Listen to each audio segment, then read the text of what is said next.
اعتراضات، قیاس پر وارد ہونے والے اعتراضات اور ان کے جوابات۔ الاسئلۃ المتوجہۃ علی القیاس ثمانیۃ، قیاس پر جو اعتراض اور سوال وارد ہوتے ہیں وہ 8 ہیں۔ پہلا الممانعۃ، دوسرا القول بموجب العلت، تیسرا قلب اور چوتھا ہے عکس اور پانچواں فساد الوضع اور چھٹا الفرق اور ساتواں ہے النقد اور آٹھواں المعارضۃ۔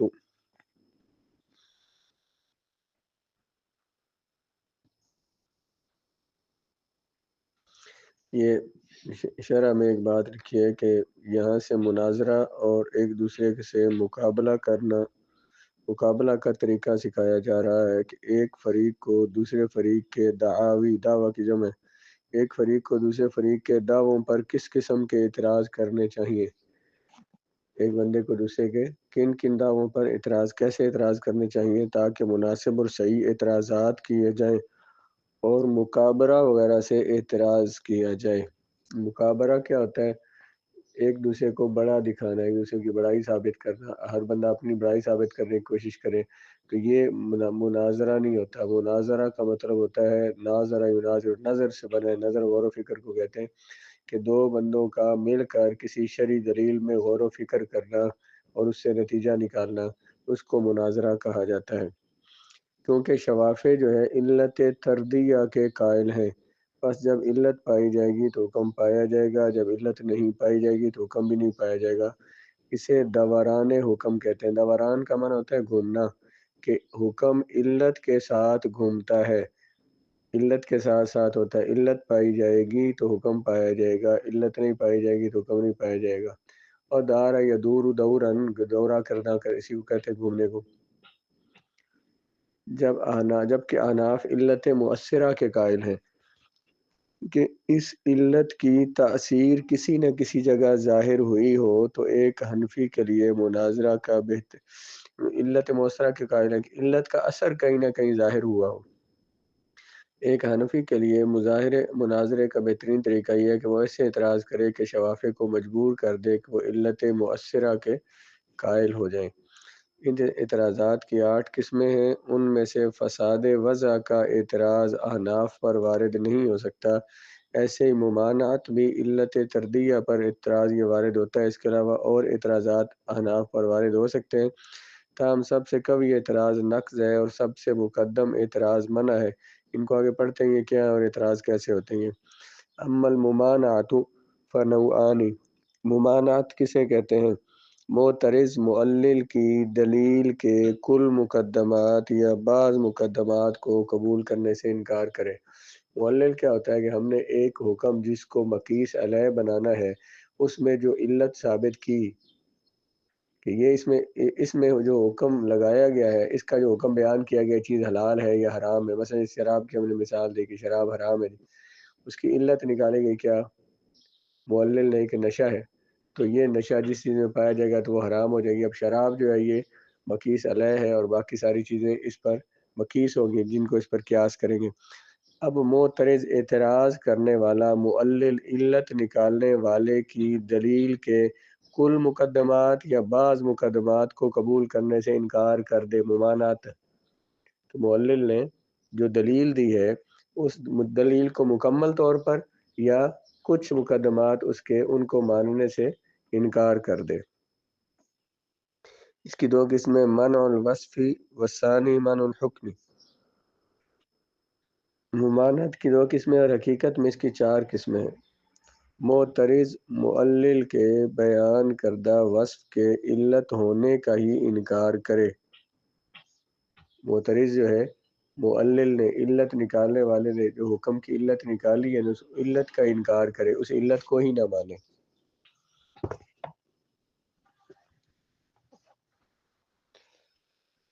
جو قیاس پر اعتراض کرنے والا ہے وہ قیاس کرنے والے نے جو علت نکالی ہے اس علت کے بیان کردہ وصف، اس علت میں جو وصف صفت بیان کی گئی ہے اس کے علت ہونے کا ہی انکار کر دے اور کسی دوسرے وصف کا علت ہونا بیان کرے۔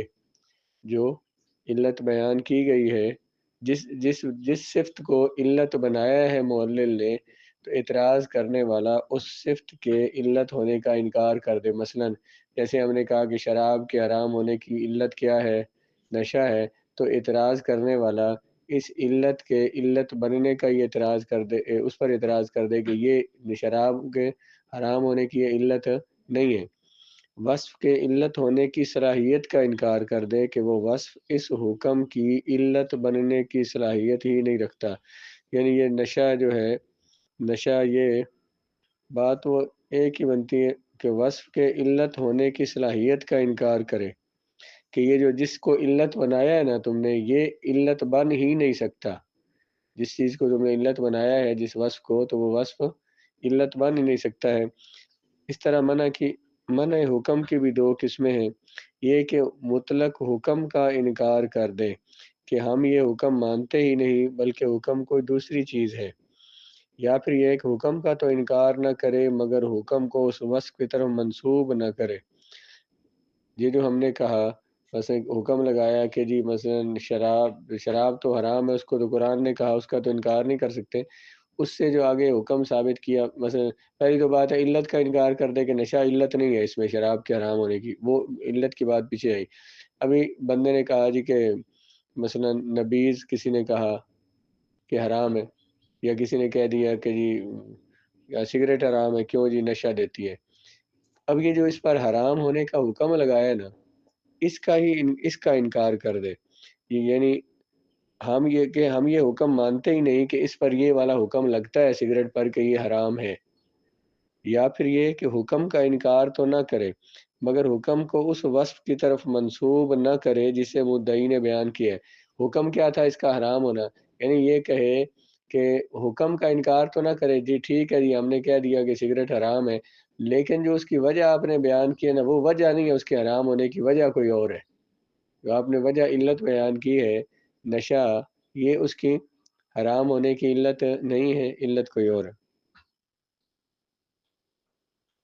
ان میں سے ایک منع وصف ہے، یعنی معترض معلل سے یہ کہے کہ تم نے اس وصف کے علت ہونے کا جو دعویٰ کیا ہے یہ علت نہیں ہے بلکہ کوئی اور وصف علت ہے۔ تو ممانت کا نتیجہ کیا ہوا بھلا؟ ممانت کسے کہتے ہیں کہ معترض معلل کی بنائی ہوئی دلیل کا یا تو انکار کرے، علت کا انکار کرے، یا اس کے حکم کا انکار کر دے۔ جو اس نے علت نکالی ہے اس علت کا انکار کرے، یا پھر اس نے جو حکم لگایا ہے اس پر، تو دونوں میں دو قسمیں دونوں کی بیان کی ہیں، دونوں کو اگر ایک ایک بنا لے تو اس کا نتیجہ یہی نکلتا ہے کہ یا تو علت ہونے کا انکار کر دے یا حکم کا انکار کر دے۔ اس کی مثال صدقۃ الفطر وجبت بالفطر فلا تسقط بموتہ لیلۃ الفطر۔ صدقہ فطر جو ہے یہ واجب ہوا فطر کی وجہ سے۔ فطر کیا ہے؟ عید الفطر کا چاند طلوع ہونے سے ہی روزہ افطار کرتے ہیں، روزہ رکھنا چھوڑ دیتے ہیں۔ صدقہ فطر کے وجوب کا سبب یوم فطر ہے، لہٰذا کسی مکلف کے فطر کی رات میں مرنے کی وجہ سے اس کا صدقہ فطر ساقط نہیں ہوگا۔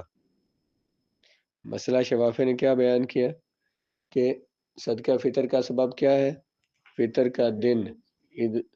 تو صدقہ فطر کب واجب ہوتا ہے؟ عید الفطر کے جو یعنی جب فطر کی عید الفطر کا جو دن ہے، جب اس کی فجر طلوع ہوئی، فجر کا وقت جب شروع ہوا، تو جو بندہ اس وقت زندہ موجود تھا اور وہ امیر تھا، غنی تھا، اس پر صدقہ فطر واجب ہوتا ہے۔ اس لیے وہ کہتے ہیں کہ اس رات کو جو بندہ فوت ہو گیا اس پر اس کا صدقہ فطر دینا واجب نہیں ہے۔ احناف اس پر ممانعت کا اعتراض کرتے ہوئے کہتے ہیں کہ ہم یہ تسلیم نہیں کرتے کہ صدقہ فطر کا وجوب یوم فطر کی وجہ سے ہے۔ صدقہ فطر کے واجب ہونے کا سبب عید الفطر کا دن ہے، عید الفطر کا دن زندگی میں آنا یہ سبب ہے اس کا، صدقہ فطر کے واجب ہونے کا یہ ہم نہیں مانتے۔ بلکہ ہمارے نزدیک وہ رؤوس سر، رأس ان کی جمع ہے سر، وہ ذاتیں جو کہ مکلف کی اولاد صغار غلام سبب ہے، جن کا نفقہ اور مشقت وہ برداشت کرتا ہے، جن پر اسے ولایت حاصل ہے۔ یعنی جس بندے پر صدقہ فطر واجب ہے تو احناف کے نزدیک صدقہ فطر کے واجب ہونے کا سبب اور علت کیا ہے؟ بندے کا موجود ہونا، رؤوس، وہ ذاتیں، وہ آدمی جو کہ عاقل بالغ ہیں، اور یا پھر جو ہے نا نابالغ ہیں، عاقل بالغ ہیں تو یا ان کا عید الفطر کی صبح کو موجود ہونا یہ سبب ہے اس کا، یا پھر جو ہے وہ جو عاقل بالغ امیر ہے تو اس کے جو چھوٹے بچے ہیں جن کا وہ والی ہے تو وہ بھی ان کا ہونا، یہ کیونکہ جب باپ امیر ہے تو چھوٹے بچے اس کے تابع ہو کر وہ بھی امیر شمار ہوں گے، تو ان سروں کا موجود ہونا، ان بندوں کا موجود ہونا یہ صدقہ فطر کے وجوب کا سبب ہے۔ اس اختلاف کی بنیاد پر امام شافعی کے نزدیک جو شخص عید کی رات کو مر جائے اس سے صدقہ فطر ساقط ہو جاتا ہے، کیونکہ اسے یوم فطر نہیں ملا۔ یوم فطر تو طلوع فجر سے شروع ہونا تھا نا عید والے دن، لیکن احناف کے نزدیک چونکہ وہ صدقہ فطر کے واجب ہونے کے وقت عید کی صبح موجود ہی نہیں تھا، لہٰذا اس کی طرف سے صدقہ فطر ادا کرنا واجب نہیں۔ شوافی کے نزدیک کیوں واجب نہیں تھا؟ ان کے نزدیک علت نہیں پائی گئی۔ کون سی علت؟ یوم فطر۔ اور احناف کے نزدیک کیوں واجب نہیں ہے؟ کیونکہ وہ ذات موجود نہیں ہے، وہ رأس جو ہے وہ رأس موجود نہیں ہے۔ رأس یمون فقہ میں یہ لفظ ہے کہ وہ رأس، وہ سر کہ جس کی وہ کفالت کرتا ہے نا بندہ، ہر اس سر کا صدقہ اس نے صدقہ فطر اپنا بھی دینا ہوگا، اور جن کی وہ کفالت کرتا ہے ان کا صدقہ فطر دینا ہوگا، تو دونوں کے نزدیک صدقہ فطر واجب نہیں۔ لیکن جو علت بیان کی شوافی نے وہ اور علت تھی، احناف نے اس علت کا انکار کیا کہ علت وہ نہیں ہے یوم فطر کا ہونا صدقہ فطر کے وجوب کے لیے، بلکہ علت کیا ہے؟ رأسن، وہ ذات جو کہ جس کے وہ خرچے برداشت کرتا ہے، تو اپنے عاقل بالغ امیر انسان جو ہے وہ مسلمان جو ہے وہ اپنے خرچے برداشت کرتا ہے اور اپنے بچوں کے بھی، تو ان سب کا صدقہ فطر اس پر واجب ہوتا ہے۔ کذالک اذا قیل قدر الزکوۃ واجب فی الذمۃ فلا یسقط بہلاک النصاب کالدین۔ اسی طرح اگر یہ کہا جائے کہ زکوٰۃ کی مقدار جب زکوٰۃ دینے والے کے ذمہ واجب ہے، اب نصاب کے ضائع ہونے کے باوجود وہ مکلف کے ذمہ سے ساقط نہیں ہوگی۔ بندے کے ذمہ زکوٰۃ لازم ہوگی، اب اس کی ساری دولت جو تھی وہ ساری ہی ضائع ہو گئی تو اس کے ذمے سے یہ زکوٰۃ ساقط نہیں ہوگی۔ جیسے قرض ہے، مسئلہ مختلف ہی یہ ہے کہ زکوٰۃ مال نصاب کے ضائع ہونے کے بعد بھی واجب رہتی ہے یا نہیں، اس مسئلے میں اختلاف ہے۔ امام شافعی اس کے قائل ہیں اور دلیل یہ بیان کرتے ہیں کہ مقدار نصاب زکوٰۃ کے وجوب کی علت ہے اور بقائے واجب اس کا حکم ہے۔ کیا کہ جب بندے پر زکوٰۃ واجب ہو گئی اس کے بعد بے شک اس کا مال ضائع ہو جائے نا، تو جب زکوٰۃ کا نصاب اس کے پاس موجود ہے اس پر زکوٰۃ لازم رہے گی۔ زکوٰۃ کے واجب ہونے کی علت کیا؟ نصاب کا پایا جانا۔ جیسا کہ دین کا جیسے قرضہ ہے کہ جس وقت کسی کے ذمہ واجب ہو جاتا ہے پھر وہ جب تک ادا نہ کرے تو ساقط نہیں ہوتا، اسی طرح زکوٰۃ بھی اس کے ذمہ واجب ہوگی، جب تک ادا نہیں کرے گا تو ساقط نہیں ہوگی۔ قلنا لا نسلم ان قدر الزکوۃ واجب فی الذمۃ والاداء واجب، ہم نے کہا کہ ہم تسلیم ہی نہیں کرتے کہ زکوٰۃ کی مقدار ذمے میں واجب ہے، بلکہ زکوٰۃ کی ادائیگی واجب ہے۔ کیا ہم تسلیم نہیں کرتے کہ مقدار زکوٰۃ واجب الذمہ ہے، بلکہ ادائیگی زکوٰۃ واجب الذمہ ہے؟ جب ادائیگی کا سبب نصاب نہ رہا تو ادائیگی زکوٰۃ بھی واجب نہیں رہی۔ ادائیگی کا سبب کیا تھا؟ نصاب۔ انہوں نے کیا کہا تھا؟ ادائیگی کا سبب کیا ہے؟ مقدار نصاب زکوٰۃ کے وجوب کی علت ہے۔ ہم یہ تسلیم نہیں کرتے، بلکہ ہمارے نزدیک مقدار زکوٰۃ واجب الذمہ ہے، اس کے ذمہ کیا ہے؟ زکوٰۃ کی مقدار۔ ہم یہ تسلیم نہیں کرتے کہ مقدار زکوٰۃ واجب الذمہ، بلکہ ادائیگی زکوٰۃ اس کے ذمہ میں واجب ہے۔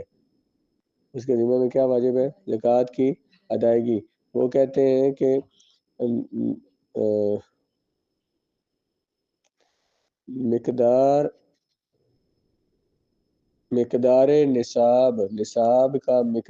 نصاب کی مقدار زکوٰۃ کے واجب ہونے کی علت ہے۔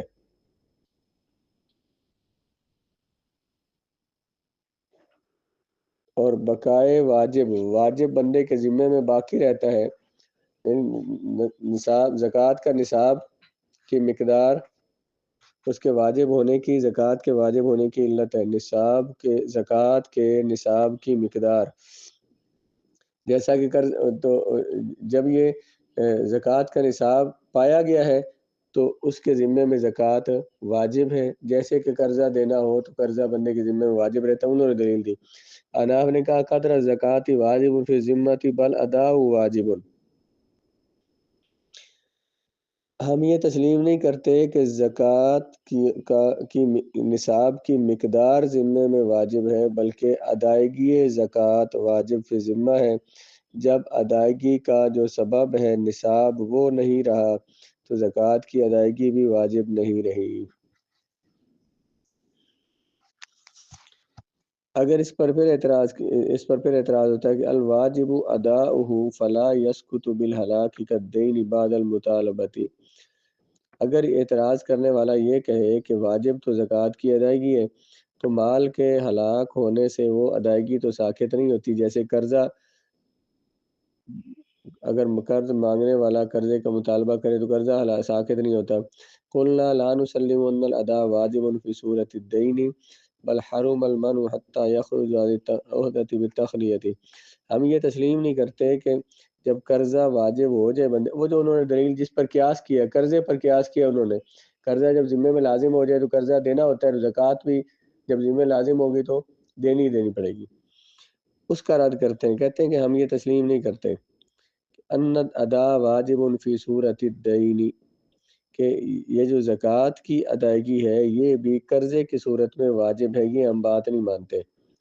ہم قرض کی صورت میں قرض دار پر ادائیگی واجب،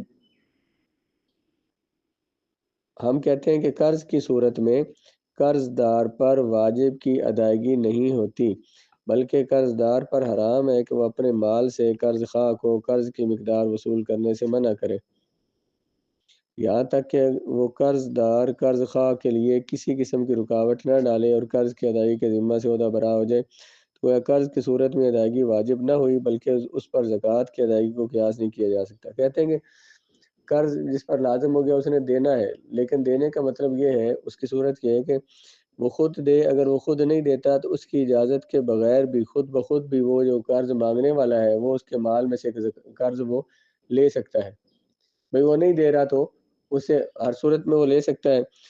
قرض دار پر قرض کی ادائیگی واجب نہیں ہوتی، بلکہ قرض دار پر حرام ہے کہ وہ اپنے مال سے قرض مانگنے والے کو قرض کی مقدار وصول کرنے سے منع کرے، یہ اس پر حرام ہے، یہاں تک کہ وہ قرض دار قرض خواہ کے لیے کسی قسم کی رکاوٹ نہ ڈالے، بھئی جو جس نے قرض لیا ہے تو اسے کہے بھی اپنا قرضہ لے لو، اس کو کسی قسم میں قرض میں رکاوٹ نہ ڈالے، تو قرض کی صورت میں ادائیگی واجب نہیں ہوئی، لہٰذا اس کو زکوٰۃ کی ادائیگی پر قیاس نہیں کر سکتے۔ انہوں نے کیا کہا تھا، اس کو قرض پہ قیاس کیا تھا، کہتے ہیں قرض کی صورت کو زکوٰۃ کی صورت پر قیاس نہیں کر سکتے، کیونکہ قرض کی صورت میں اس بندے پر ادائیگی واجب ہے، ادائیگی واجب نہیں ہے، بلکہ وہ جو قرض لینے والا ہے وہ اس سے مانگے تو یہ اسے منع نہیں کر سکتا، وہ اس سے مال میں سے زکوٰۃ قرض لینا چاہے، اپنے قرض کا مال لینا چاہے تو اسے واپس دینا پڑے گا، تو کہتے ہیں کہ قرض کی صورت میں ادائیگی واجب ہی نہیں ہے، زکوٰۃ کی ادائیگی واجب ہے، ان کو ایک دوسرے پر قیاس نہیں کیا جا سکتا، لیکن یہ قیاس انہوں نے فرمایا تو ہے لیکن بات اتنی سمجھ نہیں آتی، قرض واجب کیوں نہیں ہے، قرض تو اس نے دینا ہے، اگر وہ خود نہیں دیتا ہے تو پھر وہ زبردستی بھی اس سے لے سکتا ہے، تو اس صورت کو انہوں نے کہا کہ جب وہ خود لے سکتا ہے، جس نے قرضہ لینا ہے تو وہ زبردستی اس سے لے سکتا ہے، تو یہ قرض کی ادائیگی نہ ہوئی، تو جب جو قرض کی ادائیگی نہیں ہے تو اس کو زکوٰۃ کی ادائیگی پر قیاس نہیں کریں گے۔ جی کون لے گا حاکم وقت؟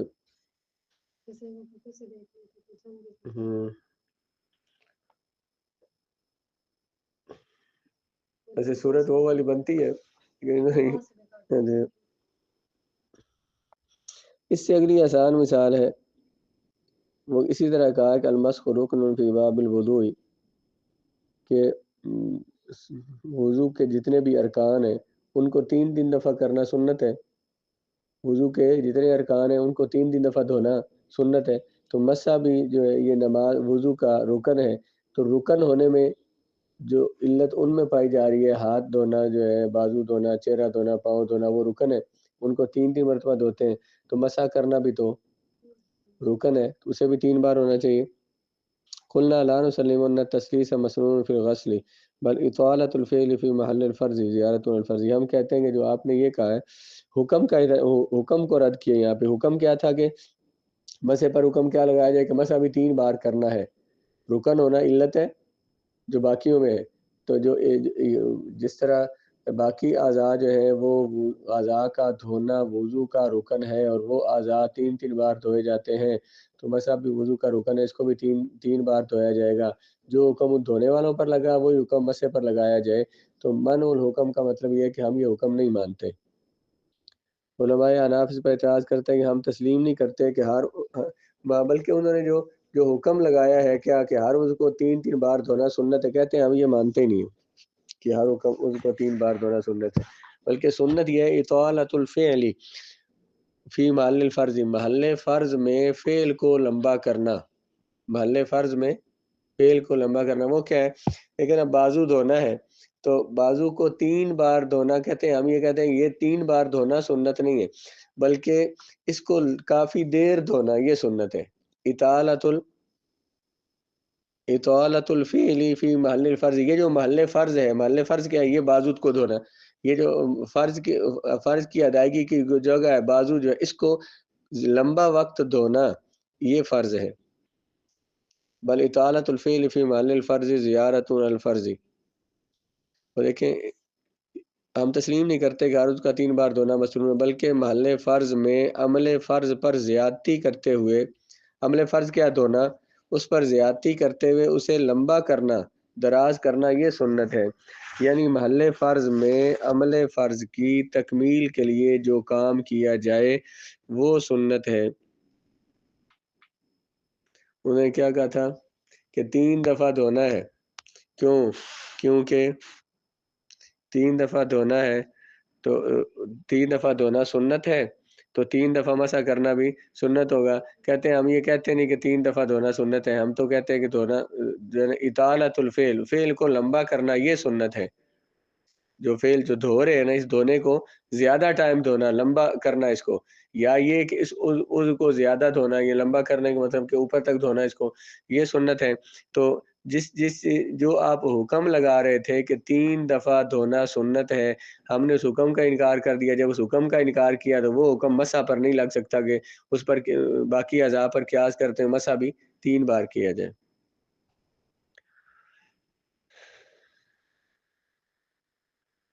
کا اطالۃ القیام فی القراءۃ فی باب الصلاۃ، جیسے کہ نماز میں قیام اور قراءت کو لمبا کرنا، کیونکہ نماز میں تکمیل قراءت سورت کو مکمل پڑھنے سے ہو سکتی ہے، نہ کہ اسے مکرر پڑھنے سے۔ جیسے نماز میں یہ ہے کہ سنت کیا ہے بھلا کہ لمبا قیام کیا جائے، زیادہ پڑھا جائے، تو اس کا مطلب یہ نہیں کہ ہر عضو کو 3 بار، ہر رکن کو 3 بار کیا جائے تو یہ سنت ہے، بلکہ لمبا کرنے کا مطلب وہاں پہ کیا ہے کہ زیادہ دیر، وہاں سنت کیا ہے کہ زیادہ دیر پڑھا جائے۔ غیر ان الاطاعۃ فی باب الغسل لا تصور الا بالتکرار لاستیاب الفعل کل المحل۔ اب سنت کیا تھی کہ جو فعل کر رہا ہے نا، جس عضو کو دھونا ہے اس کو لمبا کیا جائے، تو دھونے میں وہ لمبا کرنا اور صورت میں تو ہو نہیں سکتا، وہ تب ہی ہو سکتا ہے جب 3 بار دھویا جائے گا۔ بھئی آپ ٹوٹی کے نیچے بازو رکھ دیں اور اسے 1 منٹ آپ مثلا اس کے اوپر پانی پورے بازو پہ گرتا رہے، تو یہ اطالۃ الفعل پایا گیا ہے، تو وہ اطالۃ الفعل کے پائے جانے کی صورت کیا بنتی ہے بھلا؟ اس میں یہی بنتی ہے کہ 3 بار عضو کو دھویا جائے۔ تو سنت انہوں نے کیا نکالی تھی؟ سنت یہ 3 بار اس کو دھونا، کہتے ہیں سنت وہ نہیں تھی، سنت یہ تھی کہ اس فعل کو لمبا کرنا، لیکن وہ پایا اس طرح سے جاتا ہے کہ عضو کو 3 بار دھونا پڑتا ہے، تو جو حکم تھا کہ عضو کو 3 بار دھونا سنت ہے، اس حکم کا جب انکار کیا، اس پر جو قیاس کر رہے تھے مسح، تو اس کا بھی انکار ہو گیا کہ وہ 3 بار کرنا بھی سنت نہیں ہے۔ وبمثلہ نقول فی باب المسح بان الاطالۃ مسنون بطریق الاستیاب، کہتے ہیں یہ بات تو یہ جو ہم نے کہا کہ اطالۃ الفعل سنت تھا، دھونے میں اطالۃ الفعل سنت تھا، فعل کو لمبا کرنا، تو وہی تو ہم مسح میں بھی کہتے ہیں کہ وہ سنت ہے، کون سا؟ استیاب الراس، فقہ میں آپ نے کیا پڑھا؟ پورے سر کا مسح کرنا وہ سنت ہے، تو چوتھائی کا مسح کرنا واجب ہے، تو پھر بھی ہم کہتے ہیں کہ استیاب الراس، سر کو پورے سر کا مسح کیا جائے، اس کو سنت قرار دیتے ہیں۔ اس میں یہ پورے سر کا مسح کرنا، یہ اس میں اطالۃ الفعل تو پایا جا رہا ہے۔ غسل میں فرض سنت کیا تھا؟ اطالۃ الفعل ہی، اور مسح میں بھی اطالۃ الفعل کو ہم سنت کہتے ہیں، وہ کیا؟ پورے سر کا مسح کرنا۔ اسی طرح تقابض فی بیع الطعام شرط بالطعام کالنقود، اگر کسی نے طعام کے بدلے میں طعام بیچا ہو تو دونوں طرف سے عوضین پر قبضہ کرنا شرط ہے۔ قلنا لا نسلم، ہم یہ تسلیم نہیں کرتے بان التقابض شرط فی باب النقود بل الشرط تعیینها، نہیں بلکہ مسئلہ یوں تھا کہ کہتے ہیں جب سونے کے بدلے میں سونا، چاندی کے بدلے میں چاندی دی جائے تو نقد دینا ضروری ہوتی ہے، نقد دینا ضروری ہوتا ہے۔ اسی طرح اگر طعام کے بدلے میں طعام بیچیں، گندم دے کر بدلے میں گندم لیں گے تو یہ بھی اس کو بھی برابر اس کو بھی نقد بیچنا ضروری ہوگا، قبضہ دونوں طرف سے کروانا ضروری ہوگا۔ کہتے ہیں ہم یہ تسلیم نہیں کرتے کہ نقود میں، نقدیوں میں تقابض دونوں طرف سے قبضہ کرنا شرط ہے، بلکہ ان نقدیوں کو متعین کرنا شرط ہے تاکہ ادھار کی بیع ادھار کے بدلے میں نہ ہو جائے، غیر ان النقود، اور وہ جو اصل میں شرط کیا تھی؟ ان نقدیوں کو متعین کرنا، لیکن وہ نقدیوں میں متعین تعیین ہو نہیں سکتی جب تک کہ قبضہ نہ کروایا جائے، جب تک قبضہ نہ کروایا جائے نقدی متعین ہو نہیں سکتی، اس لیے اس میں قبضہ کروایا جاتا، ورنہ حقیقت میں لازم کیا تھا؟ لازم کیا تھا؟ معین کرنا نقدی کو۔ دیکھیں نا، سونا بندے نے دیا بدلے میں سونا، اب نقدی متعین کرنے سے متعین نہیں نہ ہوتی۔ ویسے اصول کیا بلا کہ بندے نے کہا کہ میں تجھے یہ درہم دوں گا، بلا چیز میں نے تجھ سے خریدی ہے تو یہ والے درہم تجھے دوں گا، ان کی جگہ اور درہم دے دیے، دے سکتا ہے نا، وہ والے درہم جو اس نے کہے تھے تو وہ ان کی درہموں کی جگہ اور درہم دینا چاہے تو دے سکتا ہے۔ اس کا مطلب ہے درہم متعین کرنے سے متعین نہیں ہوتے، اس لیے ویسے ضروری تو یہی ہے کہ تعیین کی جائے۔ جیسے آپ بازار میں چیز خریدنے جاتے ہیں، میں چیز لینی ہے بھائی، ابھی تک آپ نے اس سے لی نہیں بھی ہے تو متعین ہوگی، آپ کے نام ہوگی۔ تو نقدیوں میں بھی یہی ہے کہ تعیین ضروری ہوتی ہے، لیکن کیونکہ یہ معین ہوتے نہیں ہیں جب تک قبضہ نہ کروایا جائے اگلے بندے کو، اس وجہ سے جب اگلے بندے کو دے دیتے ہیں تو پھر وہ متعین ہو گئے، بھائی یہ والے درہم ہم نے اسے دینے تھے، وہ دے دیے تو متعین ہو گیا وہ جو دیے ہیں، اس وجہ سے اس میں قبضہ کروانا شرط ہے، ورنہ حقیقت میں قبضہ شرط نہیں ہے، بلکہ شرط کیا ہے؟ تعیین کرنا۔ اب انہوں نے دلیل کیا قیاس کس کو؟ کھانے کی چیزوں کو سونے پر، کیا چاندی پر قیاس کیا تھا، کھانے کے بدلے میں کھانا دیں تو قبضہ کروانا ضروری ہے، جیسے چاندی کے بدلے میں چاندی دیں تو قبضہ کروانا ضروری ہوتا ہے۔ کہتے ہیں یہ بات تو شرط ہی نہیں ہے، جو آپ نے حکم لگایا کہ قبضہ کروانا ضروری ہے، یہ حکم ہم مانتے ہی نہیں۔ کیوں نہیں مانتے؟ کیونکہ یہاں پہ حکم یہ ہے ہی نہیں ہے۔ حکم تو یہ ہے کہ جب نقدی کے بدلے میں نقدی بیچی جائے تو اس کو کیا کیا جائے؟ متعین کیا جائے۔ تو جب وہ شرط ہے تو ہم کھانے میں بھی ہم یہی کہتے ہیں کہ کھانے کی چیز کے بدلے میں کھانے کی چیز دی جائے تو اس کو بھی متعین کرنا شرط ہے۔ لیکن اس پر پھر ایک اعتراض رہتا ہے،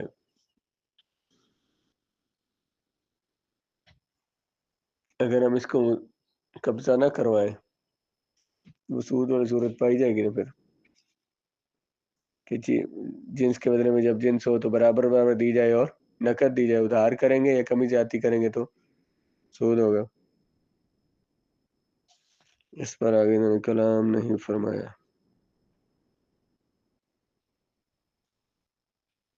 یعنی ہم جو ابتدا تھی ان کی بنیاد کیا تھی بلا کہ نقدیوں میں کیونکہ دونوں طرف سے قبضہ شرط ہے تو طعام میں بھی دونوں طرف سے قبضہ شرط ہے، جب اصل کو ہی نہیں مانا ہم نے کہ وہاں قبضہ شرط ہے، وہاں تو صرف تعیین شرط ہے، اسی طرح طعام بالطعام میں بھی یہ شرط قبضہ کروانا شرط نہیں ہوگا بلکہ تعیین ہی شرط ہوگی۔